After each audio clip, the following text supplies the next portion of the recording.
Saben, toda gran historia tiene un punto de partida. Y la de la Iglesia Bíblica Comunión de Creyentes, bueno, es un auténtico viaje de fe que cruzó un océano para echar raíces aquí, en México. Pero ¿cómo es que una pequeña chispa de fe se convirtió en la comunidad que hoy conocemos? Vamos a adentrarnos en esta increíble historia, en esta hermosa herencia. Y fíjense, este versículo del Salmo 16 es como si encapsulara todo el espíritu de esta historia. Es que no estamos hablando de una herencia material, de tierras o de dinero. No, no. Hablamos de algo muchísimo más valioso, una fe que ha pasado de generación en generación. Esa es la hermosa heredad que vamos a explorar hoy. Aquí lo vemos, ¿no? El antes y el después. Por un lado, los pioneros. Por el otro, el resultado de todo su esfuerzo. Y claro, la pregunta salta a la vista. ¿Qué fue lo que pasó en medio? ¿Cómo es que esa semillita de fe se transformó en los templos que hoy vemos de pie? Bueno, para entender cómo llegamos hasta aquí, tenemos que viajar y muy lejos de México. Nos vamos hasta la Suecia del siglo XIX. Parece increíble, pero allá un avivamiento espiritual encendió una pequeña chispa. Y esa chispa pues cruzó el océano y se convirtió en una llama que, como veremos, llegaría a iluminar a miles. Y esa llama tenía un portador, un hombre clave, el hermano Aselio Ost. De verdad, su historia es el corazón de este movimiento. Él llegó a Estados Unidos desde Suecia ya por el año 1900, y un encuentro muy profundo con la fe le cambió la vida por completo. Lo transformó en el pastor y evangelista que pondría la primera piedra de todo esto. Pero a ver, para que nos demos una idea de su compromiso, no fue cualquier cosa. Imagínense nada más, aprender español de madrugada, después de un día de trabajo agotador, o vender su propia casa para financiar un sueño. Y todo esto a los 57 años, una edad en la que muchos ya están pensando en descansar, pues él apenas comenzaba su obra más importante. Y de repente, todo cambió. La brújula de su ministerio empezó a apuntar directamente hacia el sur. Él sintió en su corazón algo que describió como una carga por el mundo hispano.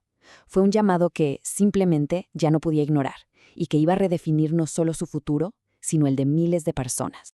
Los años 40, vaya, fueron la década clave. Vamos a ver por qué.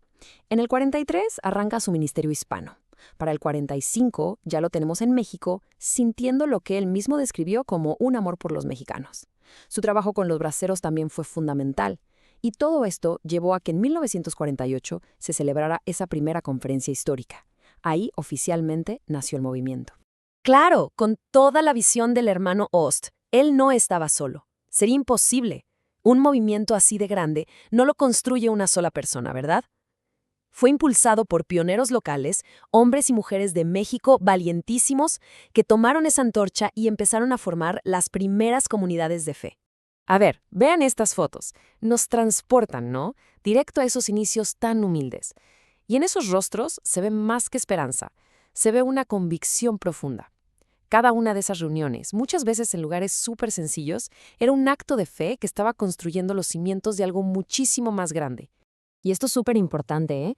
Este movimiento tiene nombres y apellidos. Personas como Armando Cano, Celia Tapia, Efraín Hernández. Ellos son solo algunos de una generación de obreros que con un sacrificio enorme llevaron este mensaje hasta el último rincón del país. Pero si queremos entender el corazón de todo esto, tenemos que ver historias como la de la familia Olivares. Fíjense, todo comenzó con una visita en 1957 de la hermana Celia Tapia. Esa simple plática no solo cambió a una familia entera, sino que plantó una semilla de la que saldrían pastores y líderes, como el hermano Chencho Olivares, un legado que sigue vivo hasta el día de hoy. Ok, con estas bases tan sólidas, el movimiento, pues, empezó a crecer muchísimo. Entró en una nueva fase de expansión increíble. Pero ya saben, el crecimiento a veces trae sus propios retos, y pronto llegaría un desafío interno que pondría a prueba la fe y la unidad de toda la comunidad. Y como en toda gran historia, la estafeta tenía que pasar a la siguiente generación. Daniel Ost, el hijo de Axelio, junto con su esposa Ruby, no solo siguieron con la obra, la llevaron a otro nivel. Tuvieron la visión de usar la tecnología de su tiempo, como la radio con su famosísimo programa Agua Viva, e incluso avionetas para llegar a las rancherías más lejanas. Pero justo en medio de esta expansión, de este buen momento, pues llegó una tormenta. Y una fuerte. El año 1982 fue un parteaguas. Un desacuerdo doctrinal muy profundo sacudió los cimientos del movimiento y tristemente provocó una dolorosa separación. Entonces, ¿qué pasó? Después, según los registros, el punto central del conflicto fue una nueva enseñanza sobre el papel de la conciencia en la fe. Algunos líderes le empezaron a promover, pero otros, como el hermano Chencho Olivares, sintieron que esto se alejaba de la doctrina original, así que se mantuvieron firmes. El diálogo ya no fue suficiente para sanar la fractura, y la separación se hizo inevitable. Pero fíjense, ni siquiera una prueba tan fuerte pudo apagar esa llama original. El legado demostró tener una resiliencia asombrosa. El movimiento no solo logró sobrevivir, sino que siguió transformándose. De aquellas reuniones humildes bajo techos de lámina a la construcción de templos sólidos y firmes. Vean estas dos imágenes. Yo creo que lo resumen todo, ¿no creen? A la izquierda vemos los inicios del templo El Tabernáculo, del pastor Efraín Hernández. Literalmente, los cultos eran bajo un techo de lámina, y a la derecha, el resultado de años y años de fe y de trabajo duro. Es todo el viaje capturado en dos fotografías. Y bueno, después de todo este camino, ¿cuál es el resultado hoy en día de esa huella de obediencia que dejaron los pioneros? El número, la verdad, es impresionante. Hoy son más de 176 centros de fe por todo México y misioneros en más de 20 países. Un crecimiento exponencial que nació de esa pequeñita semilla de sacrificio. Y si hubiera una frase que pudiera capturar el espíritu de todo este movimiento, yo creo que sería esta, de Armando Cano Rodríguez, uno de los cofundadores. Era su lema, su reto para todos, seguir adelante y nunca desmayar. Pasara lo que pasara, la misión era continuar. Y así es como llegamos al final de este recorrido, con una pregunta que dejó Daniel Ost, una que sigue resonando con muchísima fuerza hoy.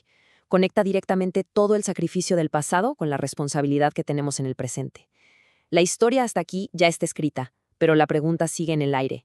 ¿Quién tomará el relevo para seguir construyendo sobre esta hermosa herencia?